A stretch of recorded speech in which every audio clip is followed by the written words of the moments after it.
Salam hangat untuk Anda semua, pendengar kami. Senang sekali bisa kembali lagi di sesi pembahasan kita. Hari ini kita agak beda nih, bukan bahas berita atau riset, tapi kita mau coba menyelami satu karya sastra.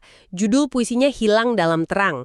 Jadi sumber kita ya teks puisi itu sendiri. Padat makna banget kelihatannya. Misi kita bareng-bareng. Ya, kita coba deh bongkar lapis-lapis emosi, gambaran, makna di dalamnya. Kita coba rasain apa ya yang dirasain penulisnya lewat kata-kata ini. Sepintas sih puisinya ini kayaknya bawa nuansa melankolis ya. Ada pencarian, kerinduan yang dalam gitu. Oke, mari kita mulai aja penjelajahannya. Sip, kita mulai dari awal ya, dari baris-baris pembuka. Puisinya kan dibuka dengan suasana fajar. Kala fajar mulai membuka pintu pagi, menggantikan gelita yang kesuraman. Langsung kerasa ya, ada kontras gitu, terang lawan gelap.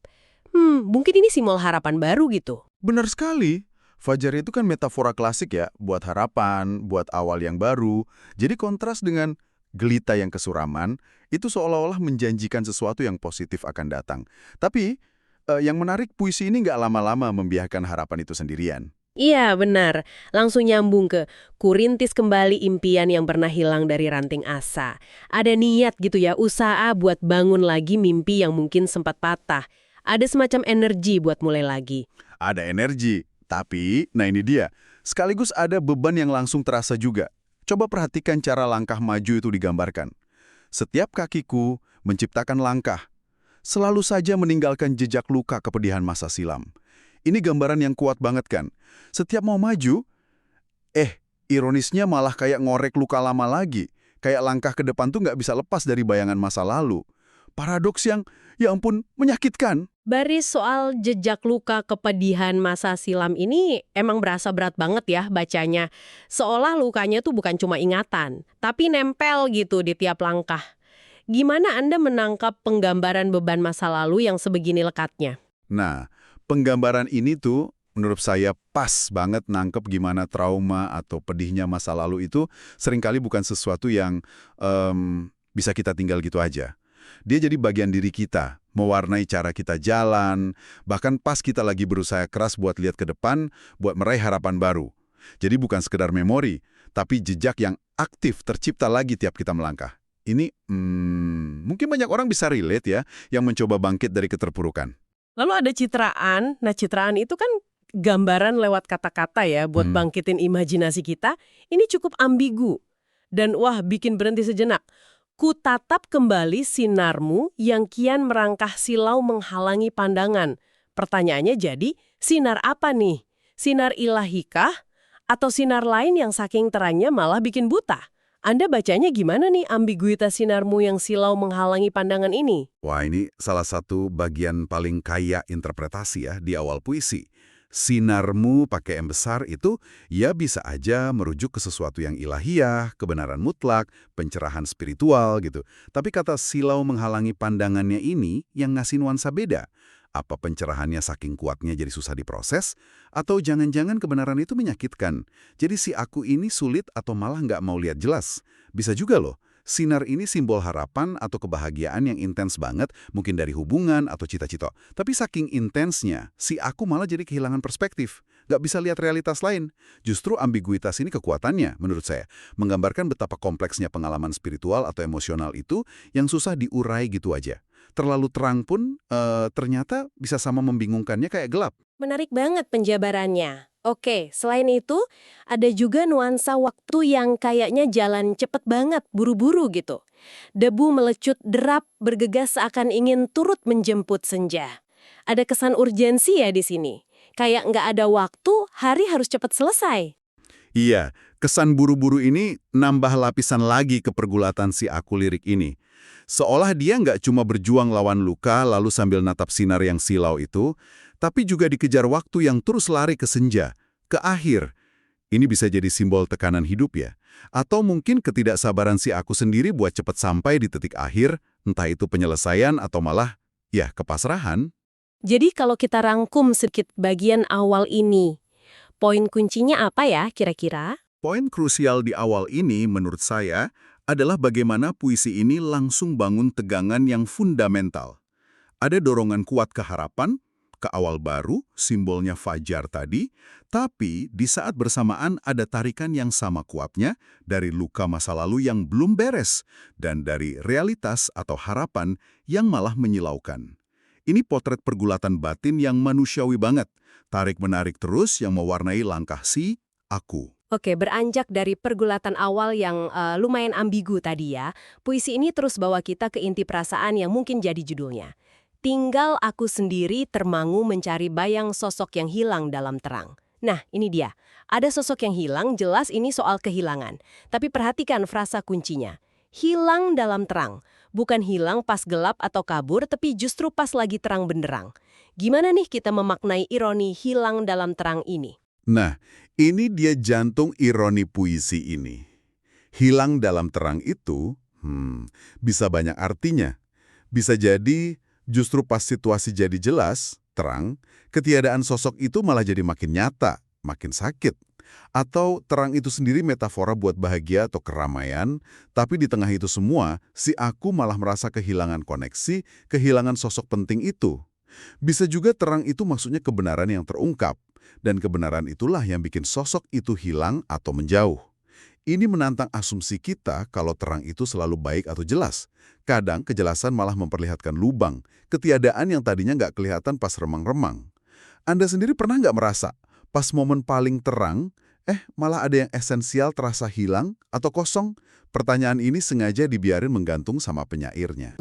Jingga bergeser terang, menuntunku untuk menyongsong rembulan yang berjanji akan datang. Dari fajar ke senja, terus ada harapan lagi nih, dititipin ke rembulan. Rembulan ini berjanji akan datang. Jadi ada unsur penantian ya, harapan ketemu atau dapat hiburan di malam hari. Perjalanan waktu di luar ini jalan terus fajar, senja, menuju malam. Tapi kontrasnya sama kondisi di dalam diri si aku ini makin tajam. Habis harapan ke rembulan itu, muncul ledakan lelah yang luar biasa. Betul, ledakannya kerasa banget di baris ini. Penat tiba-tiba menjalar sampai ke ujung-ujung pembuluh darahku. Penggambaran lelahnya ini fisik banget ya. Menjalar sampai ke ujung-ujung pembuluh darah. Bukan cuma capek pikiran atau hati, tapi kayak lelahnya itu merasuk ke badan. Kenapa ya ledakan penat ini muncul sekuat itu di sini? Munculnya rasa penat yang ekstrim ini, bisa jadi akumulasi dari semua perjuangan tadi. Usaha merintis impian, beban luka lalu, bingung natap sinar silau, cari sosok yang hilang, terus nunggu yang mungkin nggak kunjung selesai. Badannya kayak nyerah gitu. Udah nggak sanggup nahan beban psikologis yang berat banget. Teriakan, itu kayak katarsis ya, pelepasan tegangan yang udah nggak ketahan. Ini nunjukin gimana pergulatan batin yang intens itu seringkali punya efek fisik yang nyata. Dan dalam kondisi penat, mungkin putus asa juga ya, muncul panggilan lirih ke bintang. Bintang, akankah engkau akan datang untuk berkelip menghibur diriku yang semakin malang? Ini kedengarannya rapuh banget ya. Minta hiburan dari bintang, sesuatu yang jauh, yang mungkin gak peduli juga. Ini nunjukin level keputusasaan yang dalam ya. Tepat sekali. Panggilan ke bintang ini menunjukin kerentanan yang total. Dia cari hiburan dari elemen alam yang paling jauh, mungkin karena ngerasa udah nggak ada harapan dari dunia yang lebih dekat. Ini seruan dari orang yang merasa semakin malang, posisinya makin terpuruk, butuh sekecil apapun cahaya atau penghiburan. Ada kepasrahan juga dalam pertanyaan, akankah engkau akan datang? Seolah dia sendiri nggak yakin bakal dijawab. Jadi kalau gitu, inti dari bagian kedua ini apa ya kesimpulannya? Intinya kayaknya potret isolasi ya, kehilangan yang dalang, yang ironisnya terjadi dalam terang. Diperparah lagi sama lelah fisik mental yang luar biasa, sampai puncaknya minta tolong, minta hiburan yang rapuh banget ke alam semesta. Rasa malang itu dominan banget di sini. Nah, keputusasaan ini kemudian kayaknya bawa si aku ke konfrontasi yang lebih personal, lebih ke sosok tertentu. Iya, fokusnya geser. Si aku sekarang kayak ngomong langsung ke seseorang yang disebut kasih. Dan pertanyaannya tajam banget, malah kayak nuduh. Mengapa kau selalu memintaku untuk menjawab setiap resah dan gundahmu, jika tak jarang kau tinggalkan serta kau biarkan diriku sendirian menanti dalam tangisan? Ada semacam gugatan keras di sini kan, merasa dijadiin tempat sampah emosi, tapi habis itu ditinggal sendirian pas lagi rapuh. Tanda tanya yang banyak itu kayak teriakan frustrasi yang ketahan. dan menyakitkan. Ada satu pihak kasih yang nuntut dukungan emosional, jawab resah gundah. Tapi pihak yang sama malah ngabaikan. Kau tinggalkan, biarkan sendirian menanti dalam tangisan. Ini potret klasik hubungan toksik ya, yang nguras energi. Satu pihak ngasih terus, tapi nggak dapat dukungan sepadan, malah ditinggal pas lagi susah. Frustrasi sama bingungnya yang keluar lewat banyak tanda tanya itu ya sangat bisa dipahami sih dalam konteks ini. Di tengah suasana yang digambarin tepian kelam, habis pertanyaan gugatan tadi, muncul momen yang lebih lirih. Lirih kusenandungkan lagu rindu. Rindu akan kebahagiaan dan kedamaian. Habis ledakan emosi, sekarang ada rindu yang lebih tenang tapi tetap sedih. Rindunya hal mendasar, bahagia dan damai. Momen ini penting karena nunjukin apa sih yang sebenarnya dicari si aku di balik semua marah dan putus asanya. Bukan cuma jawaban dari si kasih, tapi kondisi batin yang fundamental, bahagia dan damai. Kayak lapisan paling dalam rindunya gitu. Senandung lirik ini kontras sama pertanyaan keras sebelumnya. Nunjukin spektrum emosi si aku yang kompleks banget. Dan mungkin permohonan yang paling, menyayat hati di bagian ini, bahkan mungkin di seluruh puisi, itu yang ini. Jika memang sudah tak ada cinta lagi untukku, mengapa lafaz keputusan untuk melupakanku tiada jua kau lontarkan, agar aku tak semakin berharap. Ini rasanya nangkep banget sakitnya digantung dalam ketidakpastian. Anda bisa ngerasain dilema dan pedihnya di sini. Sangat terasa.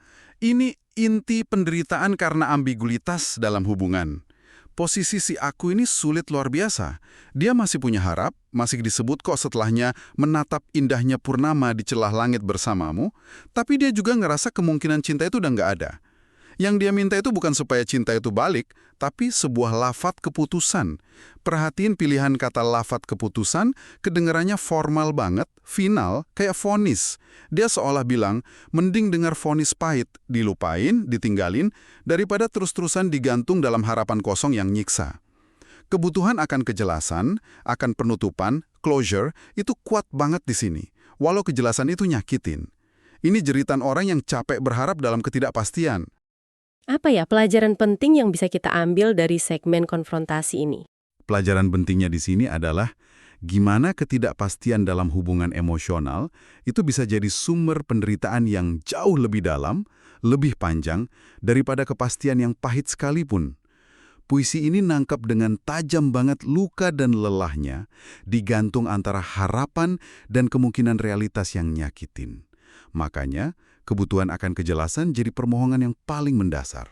Setelah konfrontasi yang penuh luka itu dan permintaan kejelasan yang kayaknya nggak datang juga, gimana sih aku merespons ini di akhir puisi? Ada pergeseran sikap yang menarik nih.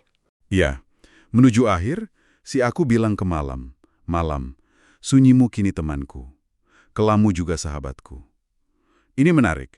Malam, sunyi, kelam, hal-hal yang biasanya diasosiasiin sama sedih, sepi, takut, malah diterima, bahkan diakui jadi teman dan sahabat. Ini bentuk penerimaan kondisi, atau malah puncak kepasrahan ya. Interpretasinya bisa bercabang di sini, dan itu yang bikin akhir puisi ini kuat. Di satu sisi, bisa dibaca sebagai momen pencerahan yang beda. Abis merasa hilang dalam terang, mungkin si aku nemu semacam ketenangan atau penerimaan justru di gelap, dalam sepi, sunyi, kelam. Dia nggak lagi ngelawan, tapi coba berdamai, jadiin sahabat. Ini bisa jadi bentuk kekuatan baru, ketenangan yang lahir dari menerima realitas, sepahit apapun itu. Tapi di sisi lain, ini juga sangat mungkin dibaca sebagai titik terendah keputusasaan. Dia udah capek cari terang, capek nanya, capek berharap, jadi dia nyerah aja dan melebur sama gelap dan sunyi. Dijadiin temen bukan karena pilihan berdaya, tapi karena ngerasa udah nggak ada pilihan lain. Gelap jadi satu-satunya realitas yang tersisa dan bisa diakrabi. Dan permintaan terakhirnya sebelum kayaknya mau tidur itu makin nguatin ambiguitas ini. Alunkan lagu sepi dalam keabadian untuk ku nikmati menjelang mimpi-mimpiku. Mintanya lagu sepi, bukan lagu hiburan atau harapan. Seolah dia mau membenamkan diri total dalam melankolia itu buat pengantar tidurnya. Apa makna di balik permintaan lagu sepi ini? Permintaan lagu sepi ini signifikan banget. Dia nggak lagi cari bahagia atau damai yang tadi dirinduin. Malah sebaliknya, dia kayak mau merayakan atau setidaknya mengakrabi kesepian itu sendiri.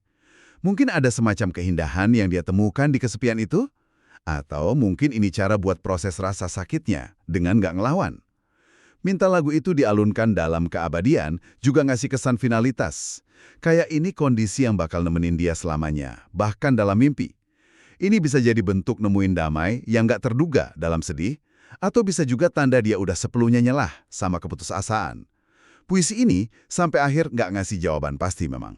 Jadi di ujung puisi ini kita disuguhi pergeseran sikap yang menarik ya. Malam, sunyi, kelam bukan lagi hal yang ditakuti atau dihindari, tapi malah dijadiin teman. Pertanyaan besarnya tetap gantung. Ini tanda kekuatan baru lewat penerimaan, atau ini tanda nyerah sama keputusasaan paling dalam? Persis. Dan ambiguitas inilah yang bikin puisi ini terus hidup dan relevan. Dia nggak ngasih solusi gampang, tapi justru mencerminkan kompleksitas perasaan manusia pas menghadapi kehilangan, kecewa, dan ketidakpastian. Jadi, kita udah jalan bareng nih, menelusuri puisi Hilang Dalam Terang. Dari fajar yang bawa harapan sekaligus luka lama, pencarian sosok yang ironisnya hilang pas terang benderang, pertanyaan-pertanyaan penuh pedih kekasih yang gantung tanpa jawaban, sampai akhirnya coba rangkul malam, sunyi, kelam sebagai sahabat. Wah, eksplorasi emosi yang penuh liku dan lapisan makna ya.